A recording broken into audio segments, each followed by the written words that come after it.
Le pouvoir ne se partage pas, dit-on. Pourtant, la France a appris à avoir deux hommes pour la gouverner, un président et un premier ministre. Mais derrière cette dualité apparente du pouvoir, il n'y a pas de partage, mais tout simplement un homme puissant, très puissant, qui sait s'appuyer sur un second, qui le protégerait tel un bouclier.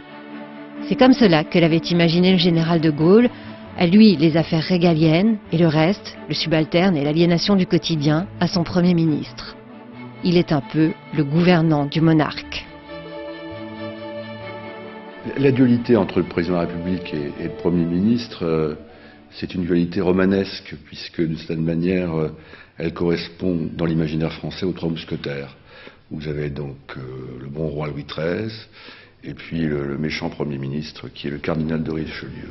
À compter de ce jour, et pour la durée de votre mandat, vous incarnez la France, symbolisez la République et représentez l'ensemble des Français. Mais toujours dans l'imaginaire populaire, avec un roi au palais, mais qu'on voit peu, et puis un Premier ministre qui est exposé. À chaque passation de pouvoir, les fauves de la politique devenus présidents s'échangent les secrets de l'État les mieux gardés. Et peut-être évoque-t-il l'alchimie particulière qui doit unir un président et son Premier ministre en dehors des périodes de cohabitation. Car dans une cohabitation, c'est le Premier ministre qui est fort contre le président transformé en prince consort. Mais lorsque le Premier ministre est choisi et non pas subi par le président, alors il y a la recherche d'une harmonie au-delà d'un faux semblant. Il n'y a pas un type de Premier ministre sous la Ve, il y en a plusieurs types. Il y a d'abord les premiers ministres qui viennent juste après l'élection d'un président de la République et qui en général, la règle connaît quelques exceptions, mais qui en général sont des premiers ministres qui sont davantage représentatifs de la majorité qui a gagné l'élection présidentielle et éventuellement les élections législatives. Et puis ensuite, il y a les premiers ministres qui interviennent dans un deuxième temps, qui, c'est une règle qui connaît là aussi des exceptions, mais qui assez souvent sont des premiers ministres qui sont des très proches du président de la République. On pourrait croire que la recette est claire, limpide. Un premier ministre imposé par la situation politique et un second, héritier et témoin d'une grande proximité. Voilà pour les principes où rien n'est écrit parce que tout s'écrit. Mais la politique est aussi un théâtre, celui d'ambitions cachées, de mise à mort de l'allié d'hier. Si on devait consulter un manuel de survie politique pour un président et son Premier ministre, le premier chapitre serait évidemment consacré à la dette. Pour être proclamé élu. En conséquence, le Conseil constitutionnel proclame M. Valéry Giscard d'Estaing président de la République française. Il fallait donc choisir quelqu'un qui ait soutenu ma candidature, qui de préférence appartienne au groupe UDR, qui ait une expérience politique et gouvernementale suffisante, et c'est pour ces raisons très évidentes que j'ai choisi comme Premier ministre, que j'ai nommé M. Jacques Chirac, auquel je fais confiance pour conduire l'action gouvernementale. Lorsque Jacques Chirac accède à l'hôtel de Matignon en 1974, le président Giscard d'Estaing récompense l'homme qui l'a soutenu. Pour le président, il s'agit de payer sa dette à celui qui lui a permis de devenir roi. Comme l'avait fait 5 ans auparavant Georges Pompidou avec Jacques Chaban-Delmas. Le président Giscard d'Estaing et Jacques Chirac ont bien peu de choses en commun, si ce n'est un texte qui semble là pour définir la place de chacun.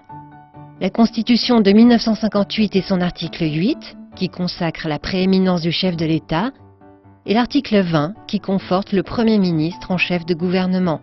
Mais les textes sont aussi écrits pour être détournés, pour le meilleur et pour le pire.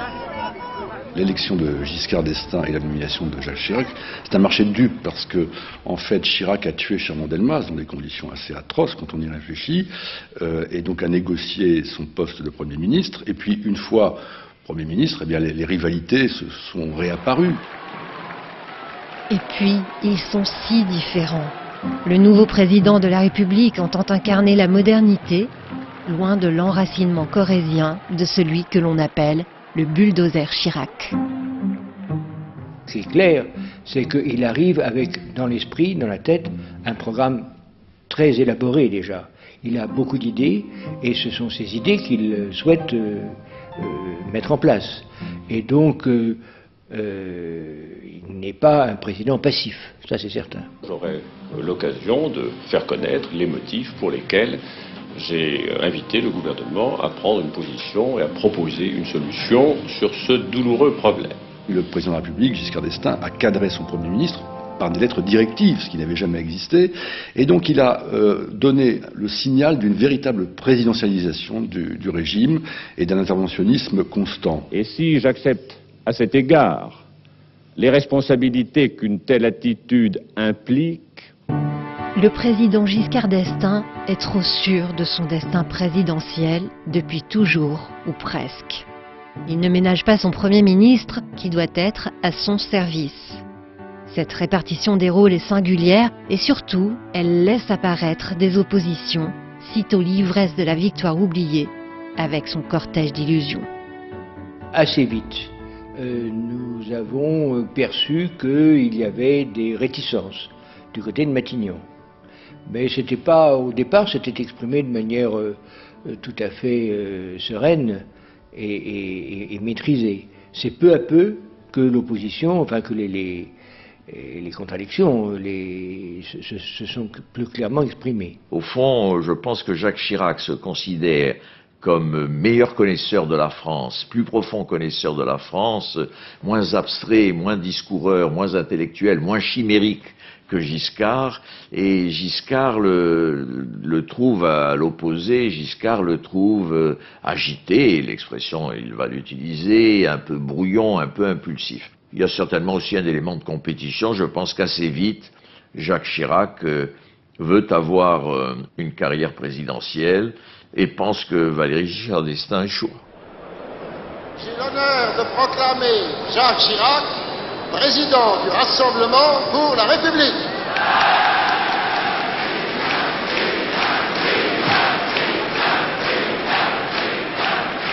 Chirac, avec un caractère extrêmement autoritaire, qui s'est doté assez rapidement d'un parti politique, le RPR, anticipe le coup d'après. Donc tout ça est cousu de fil blanc.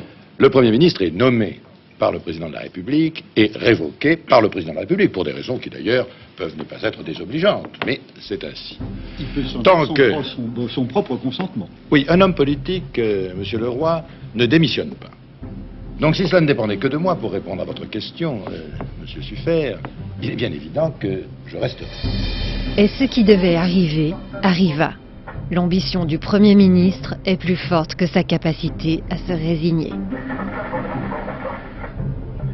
Dès juillet 1976, il annonce au président son intention de démissionner. Les deux hommes partageront ce secret et du mépris. Mais la colère est parfois trop forte pour se dissiper devant la mise en scène du pouvoir. Le visage crispé de Jacques Chirac avec ses jumelles lors de la revue navale du 11 juillet 1976 à bord du Clémenceau vient trahir une vérité encore dissimulée. C'est presque la fin. Je viens de remettre la démission de mon gouvernement au président de la République. La fin est actée par un Jacques Chirac combatif qui en réalité n'a de cesse de faire trébucher le président Giscard d'Estaing pour pouvoir espérer un jour devenir à son tour président de la République. Je ne dispose pas des moyens que j'estime aujourd'hui nécessaires pour assumer efficacement mes fonctions de Premier ministre. Il faut reconnaître que la démission de Jacques Chirac est exceptionnelle, parce que on n'a jamais eu, sous la Ve République, un Premier ministre qui dit qu'il n'a plus les moyens de sa politique, qui rentre en conflit direct et ouvert avec le président de la République et qui démissionne. C'est une véritable démission politique quand Jacques Chirac quitte Matignon. Au fond, Valéry Giscard d'Estaing y est pour assez peu. Dans la lettre qu'il m'avait écrite, il souhaitait un accroissement de l'autorité du Premier ministre. Alors, accroissement aux dépens de qui? Peut-il s'agir d'un accroissement aux dépens des responsabilités du président de la République? Je l'exclus. Le couple Giscard-Chirac, c'était un couple impossible. Impossible politiquement, mais impossible aussi au regard de la personnalité de ces deux hommes. Je crois que Jacques Chirac a fait ce choix pour des raisons tactiques, claires. Il s'est dit que c'était pour lui la bonne manière d'être le successeur de Valéry Giscard d'Estaing. Et je pense que c'est son ambition politique, son ambition présidentielle qui l'a conduit à faire ce choix. La dette n'offre guère d'assurance à ces couples de l'exécutif. Les tandems Pompidou-Chaban et Giscard-Chirac la prendront à leurs dépens. Mais surtout, ces séparations viennent souligner que l'entente est impossible lorsque le monarque président se double non pas d'un intendant, mais d'un prince qui se rêve depuis toujours en héritier. Deux animaux à sang-froid en quelque sorte, trop semblables. Il faut peut-être alors se résoudre à un mariage de raison. Peu importe son déplaisir ou son pouvoir, le monarque président doit composer avec sa majorité et avec l'opinion pour construire un attelage royal, toujours royal.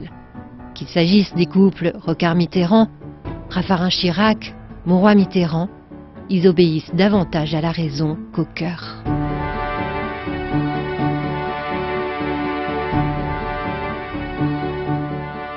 Rocard-Mitterrand, cela ne sonne pas comme un couple, tant les deux hommes sont des étrangers l'un pour l'autre. J'avais une conviction simple et absolument contraire à celle de tous les commentateurs, qui était que jamais il ne me nommerait. Nos rapports étaient assez mauvais. Nous étions des hommes de fabrication profondément différentes. J'avais surtout, dans le Parti socialiste, mené combat contre lui au nom de la non-pertinence, à mon avis, de toutes les intentions économiques. Et ça, c'était pas bien. En d'autres lieux, d'autres circonstances et d'autres époques, on appelait ça crime de lèse-majesté. Ça laisse quelques traces. François Mitterrand fait immortaliser dans son bureau l'annonce officielle par Robert Badinter, président du Conseil constitutionnel, de sa réélection à la présidence de la République. Lors d'un déjeuner, le monarque président Mitterrand réunit les deux premiers ministres possibles, Pierre Bérégovoy et Michel Rocard. Donc je vais à ce déjeuner tranquille. Et il nous fait des monologues à sa manière, dans une langue toujours superbe. Alors nous écoutons avec un immense respect, et dans un silence général, jusqu'à une phrase étonnante. Ah oui, il faut pas oublier, dans 1h20, dans 1h30, je vais avoir à nommer un Premier ministre. Dans le protocole, on est quatre à table, il avait mis à sa droite l'homme de confiance, Jean-Louis Bianco, le secrétaire général de l'Élysée.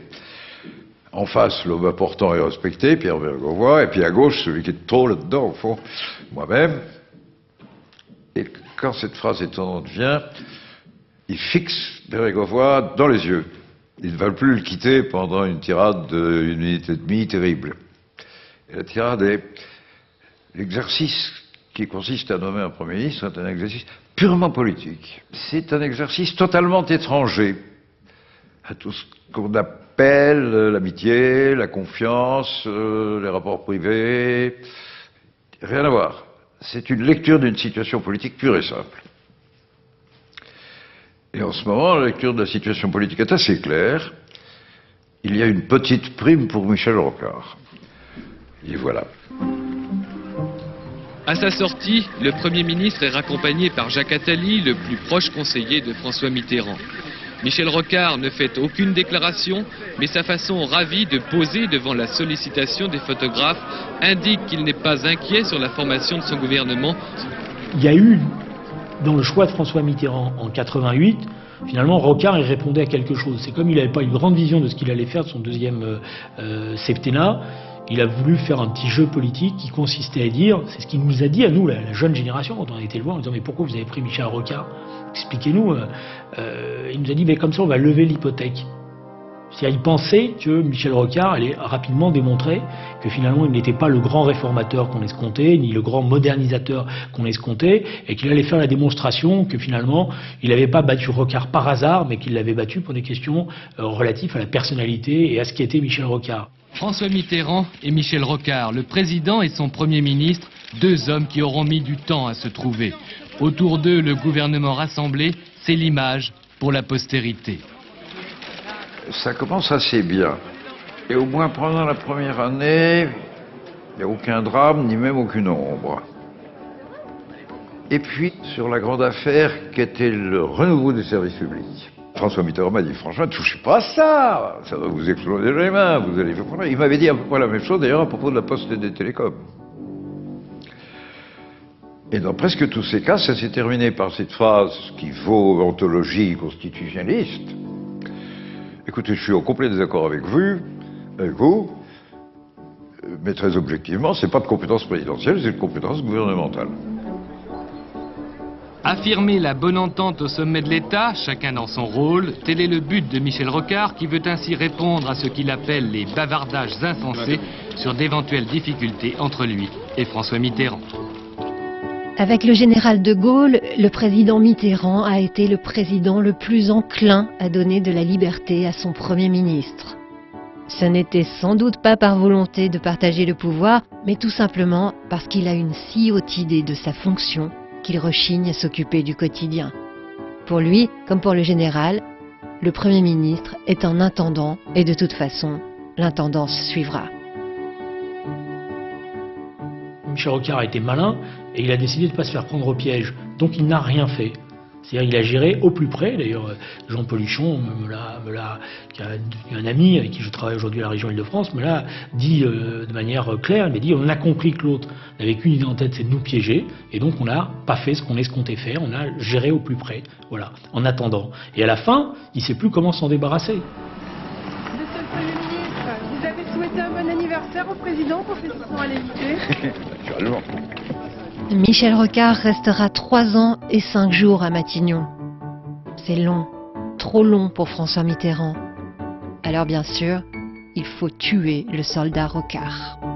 Je ne pense pas qu'il ait conclu de ce que je faisais, ou du bilan dans le pays. Tirer le bon recommand pour se débarrasser de moi. Simplement, ma tête ne lui plaisait pas, ce qui était assez largement réciproque. Nous n'avions qu'un faible plaisir à nous trouver ensemble. Qu'est-ce que vous voulez? C'est une poignée de main, une poignée de main qu'on a regardé avant. On va dire pour nous, mais c'est très important. Le président, c'est très important. C'est la méthode américaine, maintenant.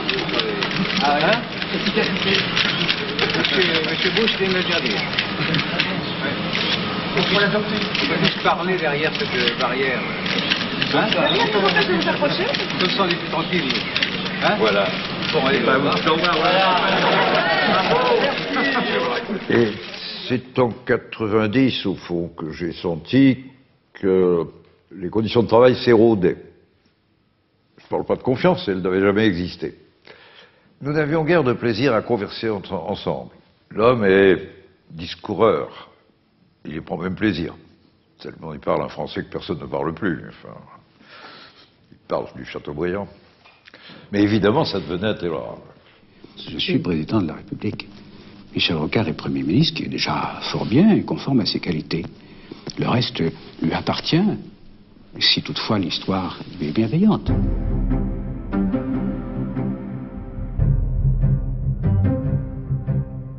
Alors, la Mitterrandie attaque. La presse évoque son départ et Jacques Séguéla, sur Europe 1, insiste sur la nécessité de changer de Premier ministre. Ce qui n'était qu'une rumeur récurrente s'est transformé aujourd'hui en événement quasi imminent. Point de départ, Jacques Séguéla, à qui on attribuait de nombreux talents, mais pas celui d'oracle en politique. Jacques Séguéla donc, qui déclare ce matin que Rocard vit ses derniers instants à Matignon. Ajoutant avec cruauté, on ne peut pas faire de bonne publicité avec un mauvais produit. Je lui propose un mini-remaniement partiel. Elle me dit, ne touchons pas à ça. Si je dois changer, je change tout. Mais faut-il changer? Et il me regarde bien dans les yeux. Vous avez bien travaillé. Je cite. Non seulement je n'ai rien à dire, mais en plus les sondages l'affirment. Ce gouvernement est respecté, vous avez bien travaillé. Donc je n'aurai pas de raison. Mais je suis très agacé par toutes ces rumeurs de presse. Alors moi, j'ai dans la tête, Monsieur le Président, vous ne changerez donc jamais, puisque c'est vous qui les lancez, les rumeurs de presse. Mais ça, je ne l'ai pas dit. Et donc, je devrais vous garder. Mais son regard se précise, se fixe plus profondément et densément le mien. Nous sommes des gens sérieux tous les deux. Si je vous garde, c'est pas pour 2 mois, c'est jusqu'aux prochaines législatives, la fin. Alors moi j'écoute, avec la très grande difficulté corporelle de ne laisser passer ni un sourire, ni une trace, ni un mouvement de gencive ou de joue. J'écoute. Or, autant j'ai rien à dire sur votre travail, autant je ne crois pas à vos manières modératrices, à ces soi-disant élégances que vous avez avec l'opposition, à cet adoucissement des mœurs parlementaires. Je crois qu'il faut une autre manière de voir pour les élections législatives. Et donc un autre Premier ministre. Vous allez me donner votre démission. Il est 9h20 le matin. Bien, Monsieur le Président de la République, vous le voulez quand? Tout à l'heure, midi, midi et demi. Ah bon, on est le mercredi. Le Conseil des ministres est en attente, il s'installe et il attend qu'on descende tous les deux. Et moi au Président. Ah bon, dans ces conditions, nous prévenons le Conseil des ministres. Réponse. Ah non, ça ne le regarde pas. Je verse ça à la doctrine des constitutionnalistes sur la pratique de la Constitution. Si bien que je suis allé assister à mon dernier Conseil des ministres, ostensiblement sans ouvrir aucun dossier et sans ouvrir la bouche pendant 2 heures. Et il y avait 40 journalistes dans la cour de l'Élysée, comme d'habitude, à la sortie du Conseil des ministres, tous questionnaient sur mais le gouvernement, etc. Et tout le monde a dit tout se passe très bien, le président de la République était là, le premier aussi, pas aucun incident, le gouvernement travaille, il n'y a pas de nouveau. Et pendant ce temps-là, ma dette de démission partait. Mes chers compatriotes, vous savez que ce matin, M. Michel Rocard m'a remis sa démission. L'histoire associera son nom au progrès de la France pendant cette période. Je le remercie de l'œuvre accomplie, comme je remercie les membres de son gouvernement, et je suis assuré qu'il saura, le jour venu, rendre d'autres services au pays. La haine était trop forte pour résister à l'épreuve du pouvoir. Pourtant, la haine de François Mitterrand est d'abord celle d'un échec. Celui d'un homme qui avait nommé un Premier ministre pour une forme de cohabitation et avec un dessein, le tuer, sans toutefois y parvenir. Parfois, les mariages de raison sont plus harmonieux. Ce sera notamment le cas entre Jacques Chirac et Jean-Pierre Raffarin en 2002. Mais d'abord, le président, pendant la campagne électorale, a pris soin de laisser dans l'expectative tous les prétendants, comme pour mieux souligner que lui, le président, reste celui qui choisit le Premier ministre, qui ne doit pas oublier la main qui la nourrit. Naturellement, pendant la campagne, il y a quelques signaux. Le meeting de Poitiers, où Jacques Chirac me demande de venir sur scène avec lui, est un signal. Il est vrai qu'une majorité de Français n'appartient pas au PS, le parti des satisfaits. Les médias disent c'est le signal. Mais le lendemain, je vois Jean-Louis Debré, au nom de Jacques Chirac, qui invite Nicolas Sarkozy à venir dans sa ville, à Évreux. Le surlendemain, je vois Jacques Chirac qui envoie François Fillon à la télévision le représenter. Donc Jacques Chirac va faire en sorte dans toute la campagne que nous sommes les uns et les autres équidistants et qu'il y aura des signaux, mais des signaux pour tout le monde. Jacques Chirac est élu président de la République avec 82,1% des voix. Jean-Marie Le Pen, 17,9% des voix. Estimation Ipsos vis-à-vis. Et le soir du résultat du deuxième tour, nous allons sur les plateaux de télévision, il y a la Juppé, il y a la Sarko, il y a Fillon, il y a Douste-Blazy, etc. On va saluer le président, et je vais le féliciter juste après son élection. Il me dit, Jean-Pierre, pas de triomphalisme, et merci pour tout ce que tu as fait. Je traîne un peu pour voir ce qu'il va dire à Sarko, quand Sarko, qui passe derrière moi, tend la main. Et j'entends Jacques Chirac qui dit, Nicolas, merci pour ce que tu as fait, et à la télé, pas de triomphalisme. Et Douste Blazy, pas de triomphalisme, et merci Philippe pour tout ce que tu as fait.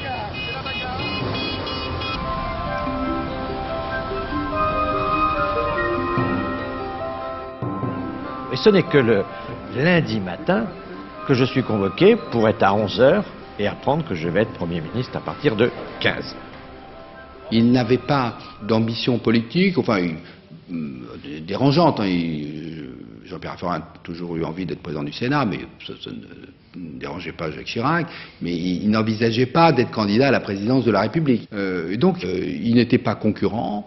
Il avait le soutien très fort d'Alain Juppé, lequel avait toute la confiance de Jacques Chirac. Donc il avait beaucoup de cartes dans son jeu. Vous avez beaucoup de travail sur la planche, là, monsieur ?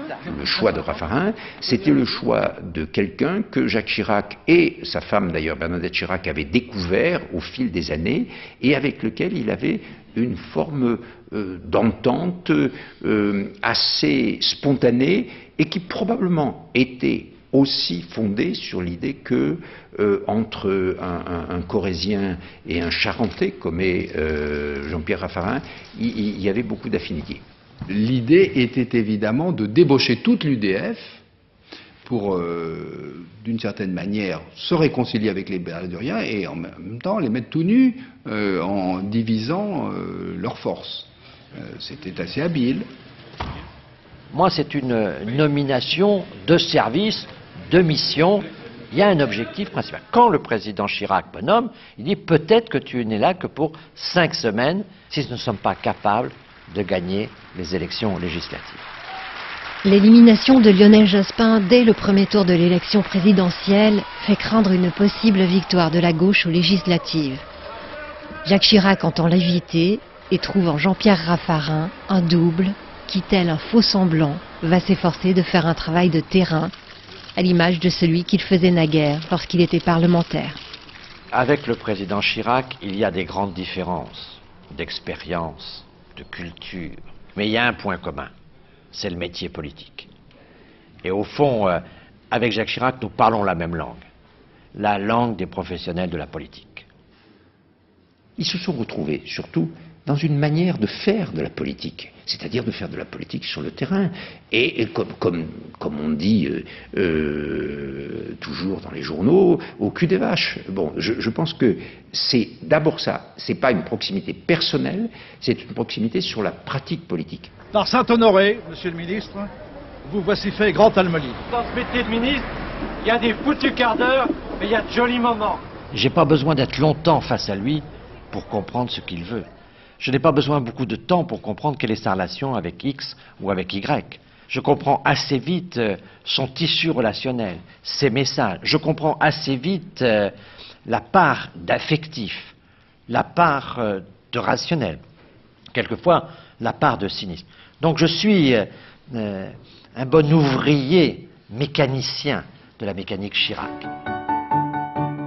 Le pouvoir est une épreuve. Et parfois, cette épreuve prend l'allure de bérésina électorale.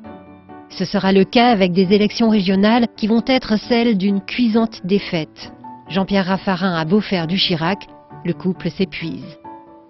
C'est clairement, pour moi qui suis enraciné dans le territoire, quelque chose de très décevant. Cela me marque, mais pas à l'excès, mais cela me marque. Nicolas Sarkozy, naturellement, s'est consolé assez vite de cet échec. Vous avez dit tout à l'heure, au début de l'émission, que vous étiez ministre de l'Intérieur, rien que ministre de l'Intérieur et tout le temps ministre de l'Intérieur, mais vous vous rasez quand même le matin. Alors, quand vous vous rasez le matin, là, vous pouvez penser à autre chose qu'au ministère de l'Intérieur. Est-ce qu'il vous arrive à ce moment-là de penser à l'élection présidentielle? Pas simplement quand je me rase.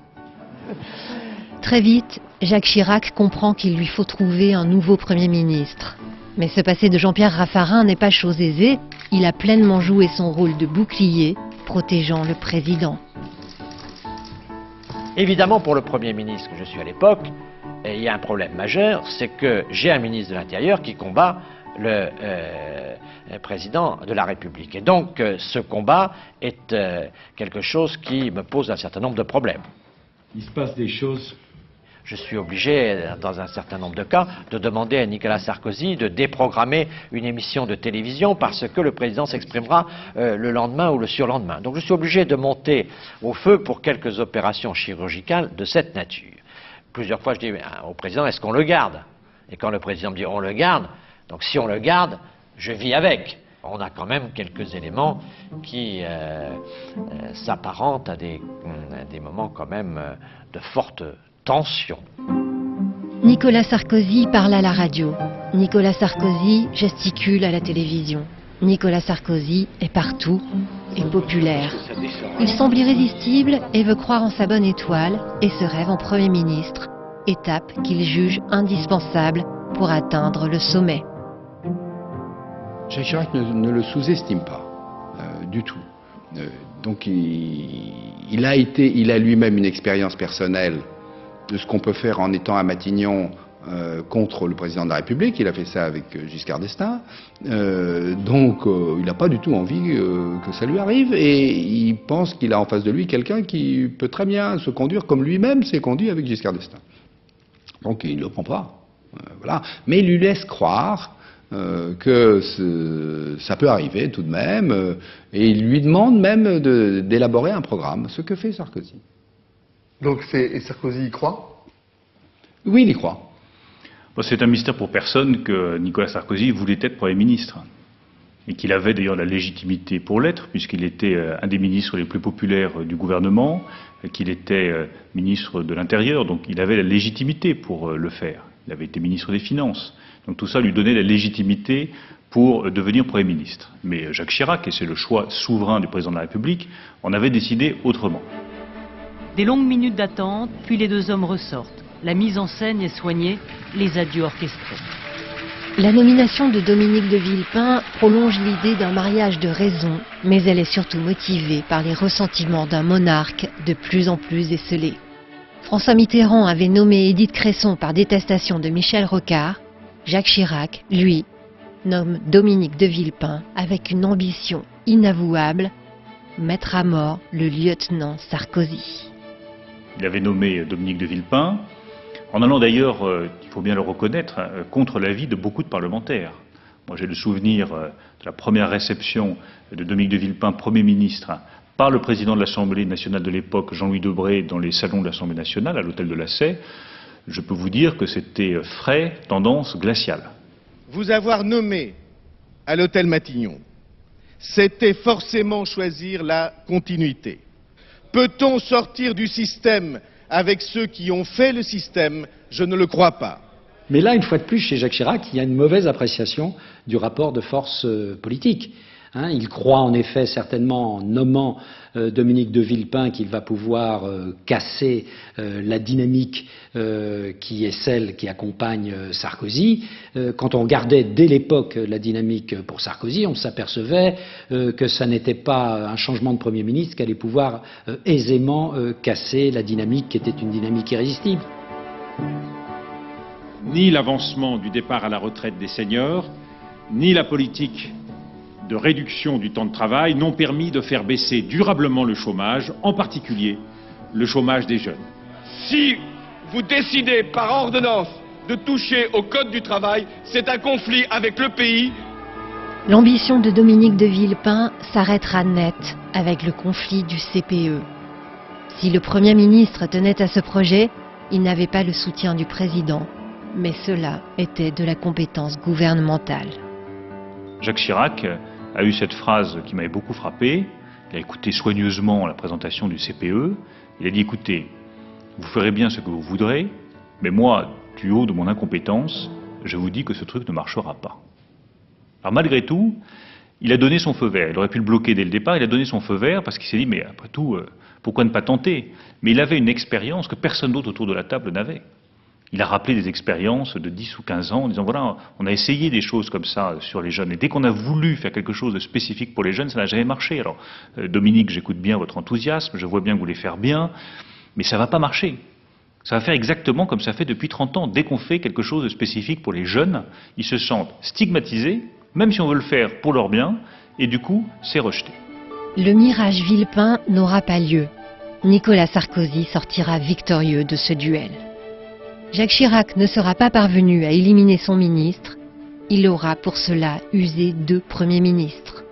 Le mariage de raison n'est donc pas une assurance de réussite. Mais le chapitre 3 du petit manuel sur les relations entre le président et son Premier ministre nous apprend qu'il en va presque de même pour les mariages d'amour. Et le pourcentage de la victoire pour le nouveau président de la République. 5e président de la 5e République, Jacques Chirac, 52%. Lorsque Jacques Chirac accède à l'Élysée en 1995, il nomme à Matignon un homme qu'il admire, qu'il qualifie de « meilleur d'entre nous », Alain Juppé. Ce n'est plus un mariage de raison, mais l'expression d'une incroyable proximité. Incontestablement, il a choisi de mettre à Matignon un homme avec lequel ses relations étaient d'abord des relations de personnes, des relations de collaboration, et il n'y avait pas aucune idée de coalition politique, de cuisine partisane, disons. C'était une espèce d'évidence personnelle pour Chirac. Je voudrais exprimer les sentiments que nous éprouvons tous à l'égard de celui qui est probablement le meilleur d'entre nous, notre secrétaire général Alain Juppé. Bien sûr, il y a la relation personnelle entre Jacques Chirac et Alain Juppé ayant toujours été extrêmement discipliné, dévoué, et puis Jacques Chirac ayant toujours eu beaucoup d'admiration pour le beau cerveau d'Alain Juppé. Il avait dit c'est le meilleur d'entre nous. Donc ce qui n'avait pas été sans créer beaucoup de jalousie chez les autres qui se trouvaient aussi très bons, quoi. Mais bien sûr.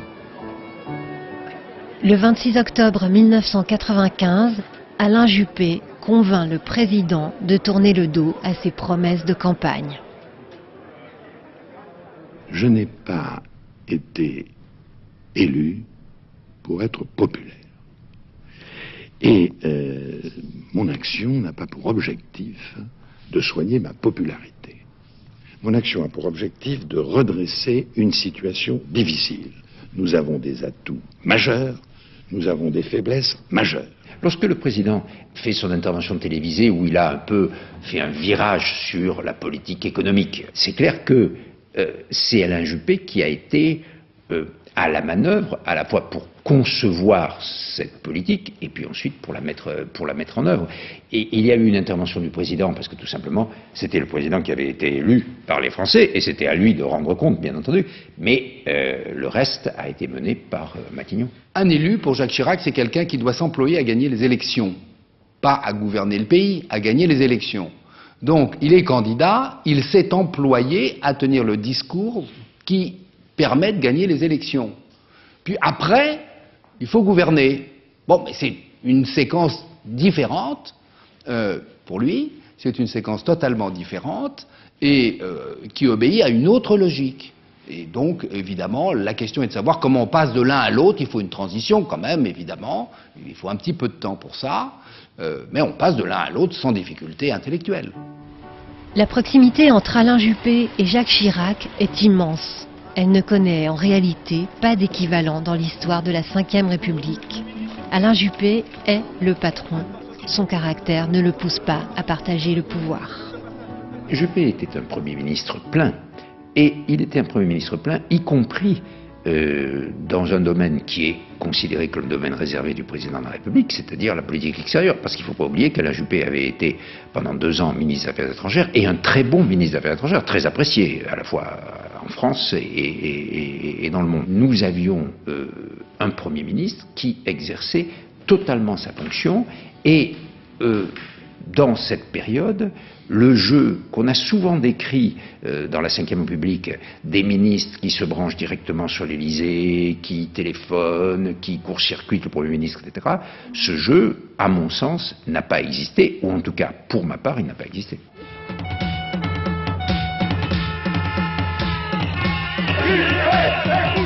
Il nous fait payer de tous les bords et il y en a assez. L'heure des vraies réformes a sonné pour la France. Le couple Chirac-Juppé sera moins de 6 mois après son accession au pouvoir, confronté au plus grand mouvement social depuis mai 68. Alain Juppé mène le combat malgré les réticences du président. Tout se passe dans une interprétation exclusive du fameux article 20. Je maintiendrai mes projets de réforme. Juppé probablement a pensé qu'on pouvait supporter la grève un peu plus longtemps. Et je pense que Chirac, lui, était, mais il a toujours été comme ça, pendant 45 ans de vie publique, ou 50 ans de vie publique, ça a toujours été sa tendance, il a toujours pensé que les Français avaient besoin d'une certaine sécurité, d'une certaine tranquillité, et c'est ce qui l'a conduit d'ailleurs à toujours privilégier l'accord avec le mouvement syndical, et en tout cas avec les centrales qui à l'époque étaient dites réformistes, c'est-à-dire FO et la CFDT. Alain Juppé a renoncé à son projet de réforme des retraites, mais le prix à payer est énorme et surtout, le président ira jusqu'à prendre des risques politiques inconsidérés pour protéger son Premier ministre. Mes chers compatriotes, après consultation du Premier ministre, du président du Sénat, du président de l'Assemblée nationale, j'ai décidé de dissoudre l'Assemblée nationale. Jacques Chirac a fait la dissolution pour redonner à Juppé une forme de force et de pouvoir qu'il n'avait plus. Et on peut aujourd'hui rétrospectivement considérer que c'était là l'erreur, puisque si on faisait les élections en disant c'est pour changer de Premier ministre, on avait probablement une chance de les gagner. Mais les Français ont très bien compris que l'élection, elle était faite pour, au contraire, conforter ce Premier ministre-là. Et à ce moment-là, Alain Juppé était à 25% dans les sondages de confiance. C'est la démonstration simplement que Jacques Chirac ne pouvait, je peux employer cette expression, ne pouvait pas ou ne voulait pas se passer d'Alain Juppé. Y a-t-il un seul pays au monde où vous préféreriez vivre plutôt qu'en France? Je le dis cela tout particulièrement à nos jeunes. Ils se sont beaucoup exprimés depuis quelque temps, parfois dans la rue, parfois bruyamment. C'est de leur âge. On voit très vite que la campagne tourne au vinaigre, que finalement il faut donner une raison à la dissolution. Ça peut pas être de dire on dissout et puis on va garder le même Premier ministre. Donc exit Alain Juppé contre toute attente. C'était pas fait pour ça, mais c'est la première conséquence. Et puis par qui on va le remplacer? Alors on ne sait plus, Séguin. Enfin tout ça devient assez confus. Et évidemment, ça se termine mal. Ce couple d'une très grande proximité, comme celui de François Mitterrand et de Laurent Fabius, s'achève tragiquement. Jacques Chirac est transformé en roi fainéant au bout de 2 ans et Alain Juppé entame une traversée du désert. La cohabitation qui va s'ouvrir entre Jacques Chirac et Lionel Jospin donnera naissance à une réforme constitutionnelle fondatrice, le quinquennat. Une modification de la durée du mandat présidentiel qui, en réalité, transformera les rapports entre le monarque et son gouvernant. Moi, je dirais que Jacques Chirac est le dernier homme du septennat et que Nicolas Sarkozy est le premier homme du quinquennat. Même si, historiquement, c'est Jacques Chirac qui aura fait le premier quinquennat, Jacques Chirac reste un homme du septennat dans sa pratique des institutions. Je pense avoir été le dernier Premier ministre, à ce jour, dans une pratique traditionnelle de la Ve République. Nicolas Sarkozy sera le premier président à dessiner les contours de ses nouvelles relations avec le Premier ministre. Il le fera à sa manière, jusqu'à la caricature, avec un mot, collaborateur.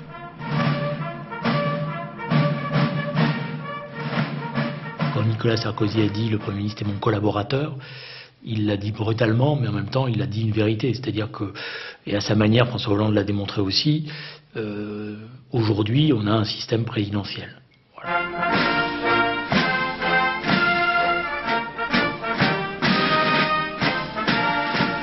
Nicolas Sarkozy est un hyper-président et même peut-être qu'en l'absence d'un quinquennat et en l'absence de cette réforme du calendrier électoral, on aurait peut-être eu une hyper-présidence. Et là, on retouche une question de tempérament, de style, d'ailleurs que revendiquait Nicolas Sarkozy. Je dis ce que je fais. Bah oui, là, on a vu avec Nicolas Sarkozy, en effet, un président qui se prenait aussi au quotidien pour un Premier ministre. On peut dire que le Premier ministre est un collaborateur. C'est dans les faits, dans l'expression c'est pas très heureux, mais dans les faits, c'est assez vrai que c'est comme ça que ça se passe, parce que tout se décide entièrement à l'Élysée. Même un bleu du Premier ministre, le bleu c'est le document qui est établi après une réunion interministérielle, un arbitrage interministériel, même un bleu du Premier ministre est réécrit a posteriori par le Président de la République. Donc le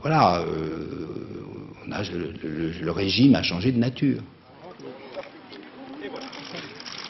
Nicolas Sarkozy avait du Premier ministre une vision qui ressemblait à celle d'un vice-président. C'est-à-dire que c'est le président qui est en charge de l'essentiel, mais avec Nicolas Sarkozy, l'essentiel c'est tout. Le président de la République gouverne et le Premier ministre l'aide à mettre en œuvre son projet et assure la responsabilité de ce projet devant le Parlement. De mon point de vue, le quinquennat a changé les choses, mais Nicolas Sarkozy aussi. Il a trouvé une institution, le quinquennat, dont il a pensé, ça c'est sa conception constitutionnelle, dont il a pensé qu'il donnait effectivement, et je crois que d'une certaine façon son analyse était juste, au président de la République une position qui est une position de plus grande force, mais aussi de plus grande responsabilité. Que les choses soient très claires, c'est pas au Premier ministre qu'il faut en vouloir de telle ou telle ambition déçue pour l'instant, c'est à moi. Parce que les choix, je les assume. Mais à mon avis, ce qui change les choses et ce qui les a profondément transformées, c'est l'institution, la quasi-institution, parce qu'elle n'est pas formalisée constitutionnellement, de la coïncidence des élections législatives avec l'élection présidentielle. À partir de là, on peut dire d'une certaine manière que les députés procèdent de l'élection présidentielle. Et évidemment, ça change tout. Ils n'ont plus de légitimité propre, ils ont une légitimité d'emprunt. Évidemment, le Parlement en est, du coup, évidemment, plus ou moins diminué. Le Premier ministre, dans les institutions de la Ve République, était le patron de la majorité. Les contacts avec les parlementaires, les suzerains des provinces, cela n'était pas de la responsabilité du monarque président. Et puis, tout a changé. Et là, ce ne sont pas les anaphores de François Hollande, candidat, qui changeront quoi que ce soit. Moi, président de la République, je ne serai pas le chef de la majorité. Je ne recevrai pas les parlementaires de la majorité à l'Élysée. Moi, président de la République, je ne traiterai pas mon Premier ministre de collaborateur. C'est une fiction de considérer que le Premier ministre est encore le chef de la majorité. Le vrai chef de la majorité, c'est le président de la République. La preuve en est que François Hollande a tenu quelques mois, pas plus, sa promesse de ne pas réunir les députés. C'est impossible pour le président de la République de ne pas réunir les députés, de ne pas les voir régulièrement. Donc il devient de facto le chef de la majorité. Lorsque François Hollande devient président, il choisit un Premier ministre dont il est proche, très proche. Il choisit un homme qui lui ressemble. Ce n'est pas un mariage d'amour, ce n'est pas non plus un mariage de raison. C'est l'avènement d'un couple où les deux hommes sont semblables, très semblables. Trop semblables? Effectivement, je pense qu'il avait choisi assez tôt Jean-Marc Ayrault. Mais parce que Jean-Marc Ayrault était pour lui l'homme qui ne posait pas de problème. C'est un fidèle du premier cercle hollandais qui occupe Matignon. Donc l'impression qu'en dépit de tout ce qui est dit par le président de la République, au fond qu'il y a un peu les deux mêmes qui sont à la présidence, à l'Élysée et à l'hôtel Matignon. C'est un homme qui a dû éprouver sûrement le besoin de se faire reconnaître, car il vient d'un milieu populaire. Il a gravi les échelons. Il n'est pas toujours regardé, parce que les milieux parisiens ont un certain nombre de règles, comme venant du sérail. Eh bien, c'est pour cela que je l'ai choisi. Faux semblant ou trop semblable, la recette miracle pour avoir un attelage harmonieux à la tête de l'État n'existe pas. Et puis, le monarque est aujourd'hui happé par une course au temps. Le temps va vite, trop vite, pour qu'il y ait une incarnation d'un pouvoir monarchique à l'abri des contingences. Je pense que Nicolas Sarkozy est entré Premier ministre à l'Élysée et qu'il en est sorti président de la République. Il avait pris à la fin de son quinquennat beaucoup de distance, il gouvernait différemment, et moi je n'ai pas vu le même homme en 2012 par rapport à celui que j'ai vu entrer à l'Élysée en 2007. C'était plus le même homme. Il avait compris la dimension presque régalienne de la fonction présidentielle. Et c'était plus le même homme. Nos institutions portent la marque d'un particularisme national. Nous avons tué le roi et nous restons attachés au monarque. Cette ambivalence explique sans doute des institutions qui portent cette contradiction en héritage. Parfois, ce sont les événements qui forgent les caractères. Et peut-être qu'il en est de même pour les présidents, que l'esprit de 1958 se retrouvera dans certains moments cruciaux de notre histoire. Une manière de se souvenir que notre Constitution est née dans le chaos algérien et qu'elle peut parfois être plus monarchiste que présidentielle et républicaine. Le quinquennat modifie les cartes et probablement qu'en effet le président de la République a naturellement tendance aujourd'hui à dévorer les compétences du Premier ministre. Mais je pense que s'il perd son pouvoir arbitral, il perdra accès à la clé internationale aujourd'hui du pouvoir, qui est le leadership.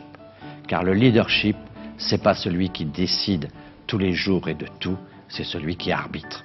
Aujourd'hui, la politique internationale se fait par l'influence, se fait par le leadership, plus que par la puissance. Et cela, c'est nécessaire dans ses propres institutions d'avoir cette hauteur de vue que donne la position arbitrale.